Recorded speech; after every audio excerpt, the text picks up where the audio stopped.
Reviewed every single Souls game already, so getting this fresh take is really something I never expected. Personally a fan of roguelikes, being introduced with Dead Cells and then going on to play Hades, two very stellar games. And again, I love Souls games. Mixing these types of games scratched an itch I didn't think I knew I had. The itch to lose hours of progress because of Sari. You know what you did. But here we go again, back in Limgrave. The EldenRing world just works so well for a roguelite. There were a lot of people apprehensive and there are a lot of people who don't like this game. I'll be honest, I found this to be one of the most fun FromSoft experience I have ever played. It's quick and addicting. The changes they made are brilliant and captivates you into just one more raid, one more quest, one more run. Like any good roguelike, even when you're staring the boss in the face, you have the perfect build and you lose. You were so close. It may be the most frustrating thing on the planet, but I'm always excited to get back into the run, rush down the enemies, and clear the world again. Cheaper than most AAA games and putting them to shame with the content and detail. Limgrave has been broken even further beyond belief due to the shattering causing the NightReign to fall upon the land. But Nightfarers are the ones who challenge it. This gives me an idea of what if you fight your old character in the game, like the final challenge is you as Elden Lord. Now, I don't know if this is canon to EldenRing or like a spin-off to the world, but what is really cool is that they say this was broken and people and creatures were misplaced in time. And with Dark Souls bosses being in the mix, basically confirming that Dark Souls and EldenRing have a shared universe. Now, Bloodborne and Sekiro are a different question. Like, for example, the Firekeeper from Dark Souls 3, like, when I saw her in the trailer, I went, oh. And when I saw Nameless King, I lost it. Now, actual gameplay. I like how they start off the tutorial, you get used to how the game moves, and yes, EldenRing is the base with attacks, but new things like the abilities and the dash, since the game moves so fast, there's this quick dash that takes you getting used to, and the same with the abilities. Every character has special abilities and like a super. Super are powerful blows, while the special ability is something you are using constantly. Wilder is what you use first, but as soon as the tutorial is over, you can use most of the other characters. Wilder is pretty much the John EldenRing of NightReign. He's the basic character, but with the grappling hook, I love zipping around the map, and his ultimate is just a big middle finger blast. These abilities allow for a lot of really cool combos that end up being quite effective, like for Wilder, dash and then strap your C4 right in their face. I do actually recommend using Wilder as first, as getting used to the map with him is easy, as he's probably the fastest in traversal. The other thing, the tutorial does teach the basics of how you're going to be kind of doing a run. Speeding through a castle, killing enemies, opening chests, leveling up, getting items that are all RNG, but that's where EldenRing is a great base. The amount of weapons in that game makes it so that every run you're always getting new weapons and getting a feel for them. There are a lot of weapons I never tried but fell in love with once I used them in NightReign. With the vast weapons, it makes it easy for a roguelike scenario. Always having new things, never knowing what you'll get, but it does make it really good when you get the weapons you did use in EldenRing. The devious smile I get when I get the greatsword, I'm like, oh yeah, it's all coming together. When we get Let Me Solo Her's Pride, Bloodvale, you know you're winning that run. You clear through that, you get an ally in the tutorial, and also I have the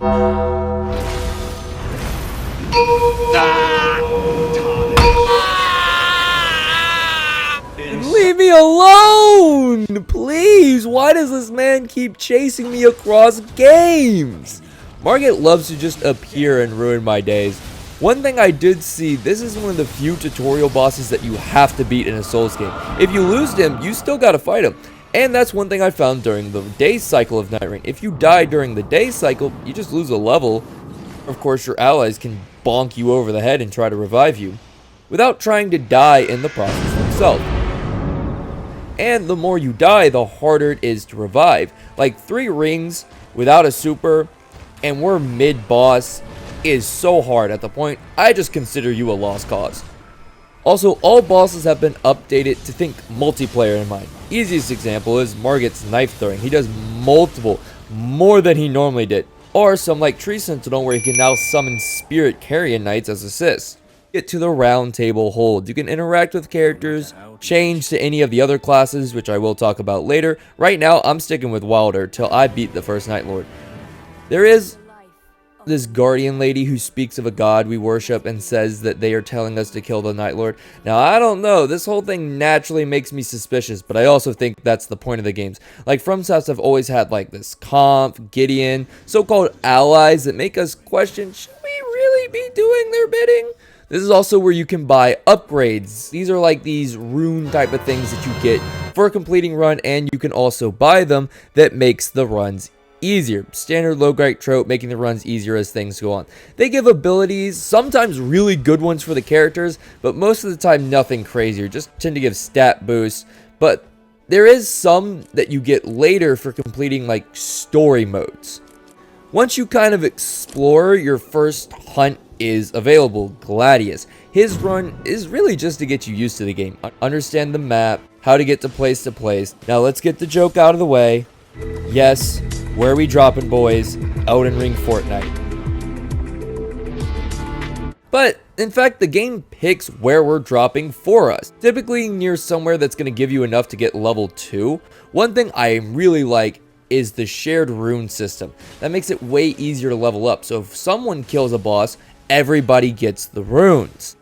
There are 3 types of way you're typically going to be playing NightReign. With friends, the best way. With randoms, pretty good. And the let me solo her. With friends will always be the best. Get the homies, gather around, and find the best way to go about. You can coordinate better, make jokes, and just see reactions when it all goes south. Or you're still standing and actually pull it off, creating a euphoric feeling. Now with randos, it's hard to coordinate. I had a run where we made it to the final boss and my raider just left. We of course lost, and if we won, we never needed him anyways. And let me solo her is the difficulty of running it alone. Very doable, but not how the game was designed. Of course, I know there are people out there who will try. I may even try when I get a lot better at the game. There's also a secret difficulty I found, which made the game even more fun. I call it HUDless. Turn off the HUD during major boss fights. You have no idea your health, the enemy's health, or even what items you're using. How many heals are left, if your super is ready. It's a more terrifying way to play. I don't know why, but not knowing how much damage I've done to the boss, or even if I had my super or not, gave me this random amount of joy and adrenaline when I downed a boss with a super. The standard gameplay loop goes as follows: 3 nights. Every night run is typically the let's rush and get as many flasks and levels as possible. There are a lot of mini bosses and grouped enemies that drop the higher level rewards, and a lot of good runes to get those early levels. Possibly get maybe to level 6, level 7, and hopefully get all 4 flasks. Your first few runs, you're never making it there. Trust me, I was always under leveled, didn't have enough good gear, and by the time the bosses came around, Virgil Monkey or the bell-bearing hunter slapped the goofy off me. But in the third run, I understand where to move, what's the easiest option, and what gave me the best chance of victory. Night 1 is when everyone's just running and you're like, wait for me guys! And the end boss is typically some sort of boss, like a lesser boss, either cave bosses, or ones that were common in Elden Ring, sometimes some easy Dark Souls bosses like gaping dragons. Of course, after a fight with a horde of enemies, typically very easy if level 7 is achieved. But night 2 somehow comes around. The best option is to look for the higher gear, beat the harder enemies, and get the rest of the flasks you need. You are in a rush, as each round only lasts about 10 to 11 minutes, and you'll lose access to areas before you know it. The higher gear is actually really important. I think it's more important than times at levels to get a really good weapon than to get another level. And night 2 also has a boss at the end that is a lot stronger. Typically you're looking at tree sentinels, higher ranking bosses like nameless kings, godskin duos, things like that, and finish the night with the Night Lord. You do get a rest and upgrade on night 3 with stones, maybe a level or 2, maybe get some heals.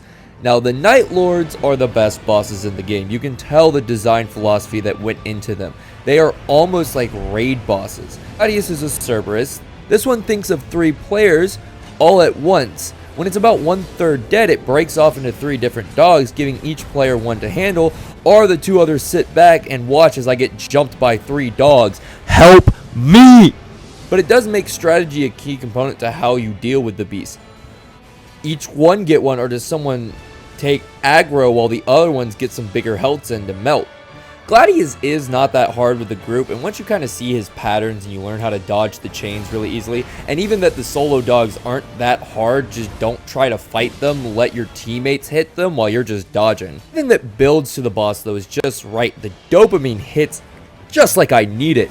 Rushing around Limgrave with a dash, and also the spirit tunnels like EldenRing and the Hawk Transporter, where you can just use these to fly across the map. After a few rounds, you kind of get a mental map of where to go. Like, you can see the map and just go, I got it. The easy of transitions of how fast you can move and melt enemies, and the quick decisions making of, do I try this boss? If I take too long, I could have gotten a lot of other things, but this boss could give me something really good. That's the big difference than other roguelikes, is there's a timer. You're on the clock. Most roguelikes, you can slowly take your time and level up here and there, but here you're always quickly thinking, is that worth my time? Should I take this? Is this trade-off worth it? You're always thinking rationally, how much time are you giving, and is that item really worth it? Is that level really worth it? There are tons of other stat boosts that don't really change how the run feels, but could make the difference, like self-healing, or more damage, or a crazy good weapon. Some abilities are really cool, like getting instant glintstone, or literally walking in lightning forms around you, but most abilities are just small stat buffs, like here's more stamina. And sometimes they don't even pertain to your character. Over here playing Wilder and I get an increase to spellcasting, like I don't need that. And how fast the game feels, way faster than EldenRing. It feels like EldenRing on 2 times speed. I tested it out, and you can get across the entire map. And this was just me like testing it to testing it. I wasn't like actually speedrunning, I was just fucking around. In about 3 minutes, and with time to get a snack before the first night comes in. So traversal is not hard, especially with Sekiro style wall jumps and wall climbs. There is no reason why you can't get to where you need to be on the map. And they meet my #1 measure for if a game is good and I will continue to play. Is map traversal fun? If it's not fun to move around, why would I want to get to said location? I finally was able to get to Gladius after hours of hunts and NightReigns. Wilder worked well with this fight as I was able to zip around and get allies or just zip to the boss. It was a close run, but it also kind of taught me the base of how I would do my runs. Enemies get to level 2, then rush to the nearest church. Those flasks are the biggest buffs, while also beating the easiest bosses. You try and get all the flasks in one night, and then of course the boss. One thing I did find that annoyed me was the amount of tree sentinels and bell-bearing hunters I fought, and demi-human boss fights I encountered. Now, I guess that's fair due to the fact that they want you to get used to each run so it's easier. That I kind of get. The one time Morgan appeared, though. Please! And lastly, Gladius. With him down, I was also able to unlock the Duchess, another Nightfarer I'll get to later. But with the first Night Lord dead, the rest appear as fightable. This is also when I started looking at different characters. First was Guardian. I used him on the next Nightfarer I fought, didn't actually beat him with him, I beat him with Wilder. But Guardian is the epitome of I will stand my post. Guardian is the one character, well, there's another one. If you like being up close and personal like a frontliner, you should play him. He has a great shield and a spear, and that build is basically just stand in front of the boss, tanking hits while also hitting back every single time. This build is one of the most underrated Elden Ring builds because people use this one and I see them tank bosses that people have so much struggle with just because of how much power and defense is behind the Great Shield. But the only issue is people consider it like a lesser build because it's easy. You have a great AoE move that hits a lot of enemies and it just does good damage. Typically smaller enemies, you'll knock them off their feet, but the super is big. Typically because you are the last one standing and have more defensive moves, Your super is an easy way to revive teammates and also get some stagger on the boss. So if you need a little extra push to revive them, I did learn that the characters you pick affect the loot you get. If no one's playing a certain character, it's less likely that you're going to get their specific weapons. Really cool that the game actively knows what weapons to give you, but also you don't have to use your designated weapons, so you can get an Axis Welder or you can get something else, but I don't like getting swords when I'm playing Iron Eye. Just give me bows. I also went for the Augur raid next. I think people don't want to play this one as it took the longest to find a match. That's a worry that I have, as when this game gets a little bit older, less people are playing it, people have beaten all the night bosses, that there's going to be less people playing certain runs, so it's going to take a lot longer to get into one. Right now, it's like a snap and then I'm in a game. I also beat this one first try, so maybe that's why. One thing I did see was map changes. It was so different. More churches, different enemies, and bosses like Godskin Duo. Didn't even have to change anything. They just work here the same. There was also this shifting earth event. The first one is like this volcano area that you can explore and get very high level rewards from. Like, for example, I got OP weapons like Moonlight Greatsword, and when I saw I got Bloodveil, I was like, oh, and my teammate got Bloodveil? Don't give me the most OP EldenRing weapons. Oh wait, no, actually, please do.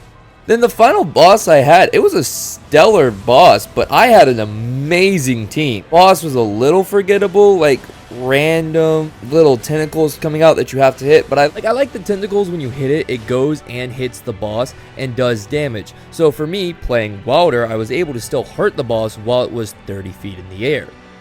It did this random blast that killed everyone, and I just got so scared, but our archer was prepared. I have no idea how he got back up, but he got back up. You know that feeling in a game where you're so close, last health bar, it felt like that, and I thought it was over. Somehow, we were able to make it back through sheer luck that he got that item and pull it off. I did later learn that there is a free revive item, and that's what the Iron Eye had, one of the best items you can get in this game. I guess, like, this bubble enemy was kind of cool, but it seems to be the weakest and possibly easiest Night Lord out of all of them. And I've also seen some characters are better for some bosses. I finally got skins, but I haven't unlocked the good skins yet. I still have to beat some bosses. I do wish there was more and maybe some EldenRing skins, as those would be easy, like for Executioner, the skeleton armor, or Ronnie outfit for Recluse, but I'm happy seeing old Dark Souls outfits and even good DS2 representation. But you know, I'm rocking the Torius of the Abyss. I was hopping around between some bosses and fighting a lot of different ones, trying a lot of characters. I tried Fulgor next, and well, definitely a boss. Now, I use the Executioner and Iron Eye. See, Executioner is probably my favorite because I'm just here to play Sekiro with this man. I will say, this is probably for the people who just want to play solo. This is exactly what this character is for. I have issues with the parries in team runs. It feels so good, the sound effect's great, it's just like Sekiro. But the Executioner should be a character that takes aggro and parries everything. The issue is, you can't run in parry stance, so he ends up not being able to keep aggro and get his parry. I wish he could just run with the sword. That fixes the character and all the issues I have with him. At the same time I used Iron Eye, the archer. They really revitalized like the bow in this game. I wish in the next Souls game there is a build like this, because I had so much fun hitting shots from far away, also getting one-tapped by everything because you kind of are a glass cannon, but being agile, marking enemies, and then just hitting massive arrow shots felt so satisfying. These runs also fixed one of the biggest issues I had in the Gladius fights. I kept running into Tree Sentinel, but these runs I'm getting very different. And unique bosses like the Gaping Dragon from DS1 or Nameless King running the Fate. They really got me with the, oh, it's just this dragon, it went down so easy, and I was like, oh, wait, nope, it can never be that easy. I like DS bosses returning. I'll talk about it later, but I feel like we could have gotten some more, and some would have just been perfect for this game. One thing I'm also noticing in these runs is enemy variety is a little lacking. Like in regular enemies, it's no big deal, but even some EldenRing enemies or like some old Dark Souls ones would have been nice to see. Oh, Fulgor is a whole nother beast. I got confident with the last one, but this Scimitar of the Stars is not so simple. Long range swings, AoE ground effects that can kill. Even when I'm trying to parry with the Executioner, I'm doing my best. And when he hits phase 2, that's when parrying is quite needed and useful, since he's summoning light from the sky and can also slow movements if you stand too close to him. His dash is also quite hard to dodge while dealing with beams of light from the sky. I had the best runs with Executioner, since again, parrying these seems to be my only option. I honestly didn't think I was winning this fight, so I went and tried some other fights like the bugs and the dragon. I used the recluse, and being honest, this character is not for me. I think she's fun, and definitely there is a type of person who would love her, but me personally, having to rely so much on FP even though it recovers with her abilities, I think honestly I've just never been a big fan of magic in these games. I also use Raider, but this ranked build is real, having a massive hammer and axes, and his ability does more if you get hit. His whole kit is just stand there, take blows, and deal damage. And his ult is so useful. Scream at the top of your lungs and save your allies by taking the high ground. See, while doing these runs, I kept going back to Iron Eye. Didn't realize just how much fun Iron Eye is. Also got so close so many times. Almost beat the bugs. Was so close to beating the dragon. Dude, don't revive me. I sacrificed so that y'all could kill it. What are you doing? And I've been starting to feel the effect of teammates. Sometimes you get a god tier group of teammates who just know what to do. You coordinate, the run is great, and then the next round you're just like, what are these idiots doing? I get a group that doesn't go for churches. I'm like, you're either goated or a dumbass. I also got a taste of a lot of the bosses I finally beat. I was able to beat Gaping Jaw. I learned that if I just use Iron Eye and I use the iframes to get through his grabs in his mouth, he's really easy. The boss did teach me you need to look at the weaknesses though. It helped so much. Having poison made this boss so much easier. First, you're going to get hit by every grab and every jaw attack, and when he starts using the gravity magic, you're going to get hit by that. But once you start to take a step back and realize, oh, I mean, these patterns are super easy. Fissure felt like a Monster Hunter fight with all the high flying and the ice going everywhere, and then hiding behind the ice walls felt very familiar. And the insects more or less just annoying due to having to dodge the magic and poison. By themselves, neither of them are hard. It's just the fact that they're together and the moth will not stay anywhere close to the ground. This is also where I started to unlock the other characters. Now, there are two unlockable, the priest and duchess. The lady at the beginning, you give her a pocket watch and then she's playable. You can use her after just getting to Gladius. And the Revenant, a certain item, you'll unlock a little mini boss, fight her, and you get the Revenant. Not on me, I just unlocked you as a playable character. Also, there is small story modes. They give insight to the character, who they were before the night, and give you a quest to do in a level that also gives you the best relic for the specific characters. Duchess is fun-ish. Very fast, agile character that specializes in Twin Blade moveset. The little pocket watch ability is really useful to replay any damage already taken, and the ult turns everyone invisible. I like this character, but it's just not for me. I also don't think anyone really knows how to use her properly. I barely see people using the pocket watch ability. Like, what are you doing?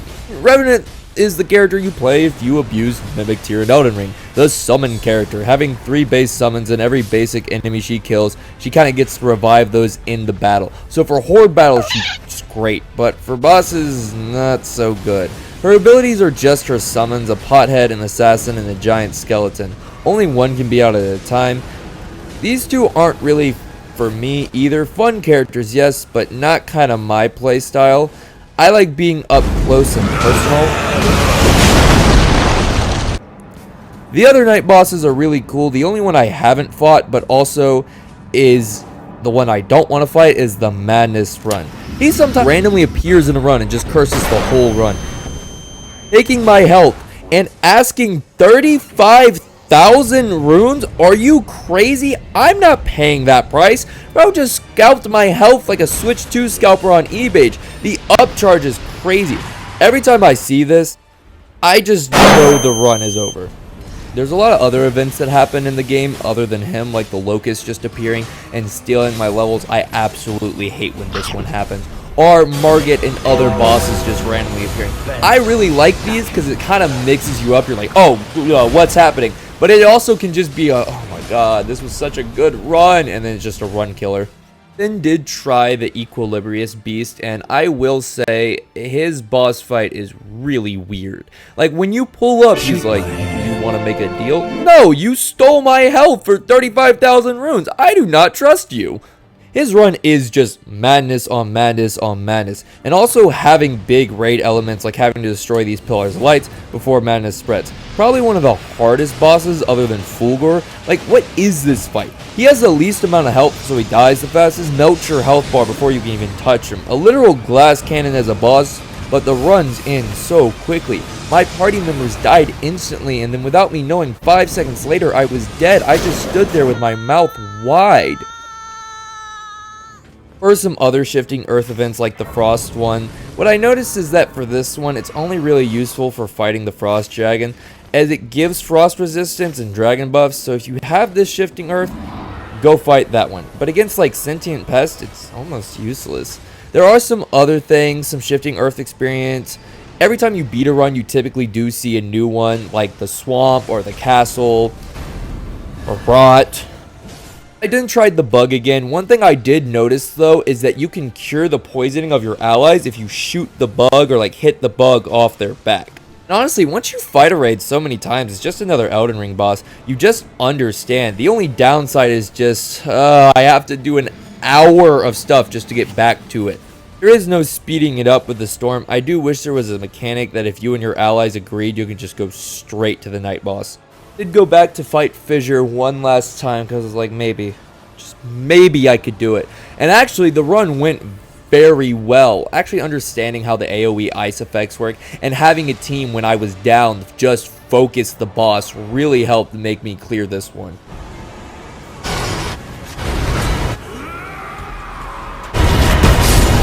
But after one more raid against Fissure, a god tier run, I unlocked the final boss. Itself was not bad. Honestly felt about the same. Nothing new in this one. I noticed that all the runs had like different mini bosses that could be picked off. For example, I only ever saw Nameless King, the Dark Drift Knight. This one seemed to be like a mix of everything. Now, I was playing Wilder, one of my favorites, and when we all got to the boss, I was like, nah, this can't be. I thought this boss was so easy. I was like, oh, my team obliterated this man. This is the final boss? Of course not, I was wrong. There was the phase 2 and a way cooler one using the Moonlight Greatsword, and it teleports all over the place randomly in your face, and then summoning the power of heaven and seeing the world break in half and using different elemental attacks, and then having to dodge some of the biggest AoEs. But luckily, anytime one of my teammates got down, I was able to solo the boss for a bit while the other two got up. Using a Flame Burge and Wilder's ability, I was so close. I had no heals, no health, but I was not going to fall. And then I did die, but luckily my team just focused the boss with that little health left, and I did it. It's kind of sad though, it only took me 2 runs. I saved Lingrave and defeated the Night Lord. Even though I did not understand the ending whatsoever, if you do, please explain. But EldenRing NightReign was a joy. The roguelike Dark Souls just worked very well.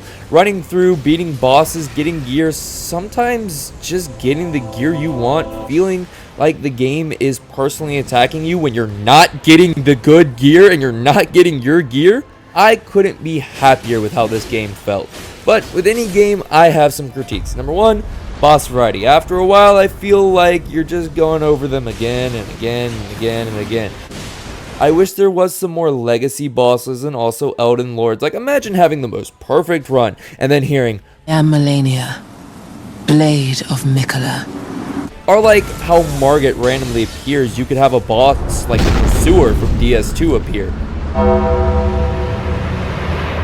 Some other older bosses like Manus would have been great, or the Abyss Watchers, which would have been perfect for a game like this, or bigger Elden Ring bosses like Godfrey or the Moglester. Like, imagine having a shifting earth event where just a meteor falls down from the sky on the second night and it's just Radon waiting. You can dare challenge him for the high rewards. Second is the map. While I love traversal and I love the random map events, I feel like it should be more frequent. Like, once you beat all the bosses, the map should be constantly shifting, making it hard to predict and plan consistently. It's good, but a little more chaos would be appreciated. So another map other than Limgrave, I don't know why I'm saying this, but we should do a Caelid NightReign. Now, a lot of these complaints I'm honestly seeing being fixed with DLC. They already have shown that there will be DLC, so these type of things could easily be solved with a Caelid expansion, a Royal Capital expansion, of a Land of Shadows expansion. I don't want to fight Consort Radon again. Or even some Demon Souls representation, like old King Allant as a boss, and his ability to steal a level would work perfectly in a game like this. Give me your money.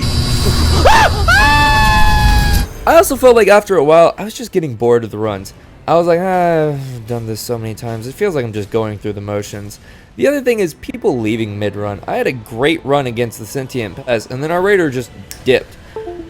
That may be due to some connection difficulties because he did come back, so it is very disheartening when an ally leaves, but it's not the game's fault. Just an issue with multiplayer in general. Last thing, and I think this is an issue with roguelikes, is that after 60 or something runs, you kind of feels like you're just going through the motions of the game. Now, I don't think that is any fault of the game itself, but 50 hours in, you're like, alright, let's just get this over with. I do think the game is amazing. It doesn't have the replayability of like EldenRing for me. Like, I'm not going to be playing this for hundreds of hours. Gave me just what I needed and just what I kind of expected from this. I do think this game is amazing, and I really am happy that FromSoft is trying new things and taking a game like EldenRing and testing this kind of formula out, especially since they have gotten so big. I can already see like how there are so many Souls copies. There will be so many NightReign copies coming out in the next few years.